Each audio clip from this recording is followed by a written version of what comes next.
Hello, and welcome to the Midnight Stories. Tonight, we delve into a tale where silence is a scream, and the past refuses to die. Prepare yourself, for we unravel the whispers of lilies and rust. The old house wasn't just cold, it was dead.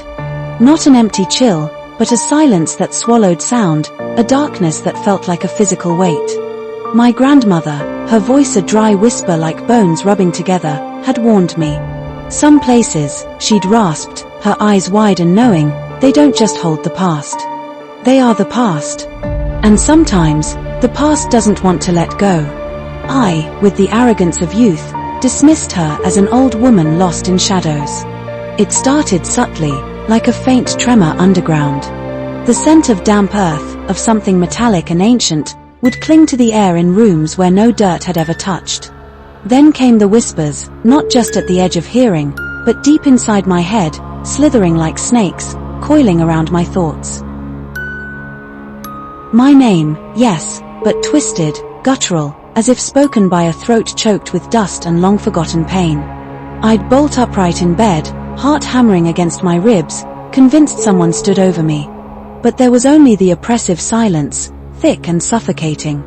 And then, I started to see her. A woman, not just in a faded white dress, but a dress stained with something dark and rust-colored. Her hair was a wild, tangled mess, and her face was always just beyond focus, a swirling blur of despair and fury. She wasn't just an apparition, she was a gaping hole in the fabric of reality, a tear through which the house's true nature bled. I sought answers, desperately. Doctors, therapists, even a historical society to research the house's past. Nothing. My sanity, they assured me, was intact. But the house, it pulsed now, a slow, malevolent heartbeat. The whispers grew into a cacophony, a chorus of agony and accusation. Her presence became a suffocating weight, pressing down on me, stealing my breath. The climax arrived on a night when the sky was a bruised purple, and the air crackled with unspoken dread. A shriek, not just piercing, but animalistic, tore through the house, a sound of absolute, unvarnished terror. It echoed from the basement. Every instinct screamed at me to run, to flee this cursed place, but a morbid fascination, a terrible compulsion, dragged me down the crumbling steps. The air grew thick with a stench that defies description. Rot, yes, but also something profoundly, horrifyingly wrong. Like old blood and forgotten graves. The basement was a labyrinth of shadows, illuminated by a sickly, pulsing red light that seemed to emanate from the very walls. In the center, beneath a single, rusted bulb, was a large, rough-hewn wooden table. And on it, the woman.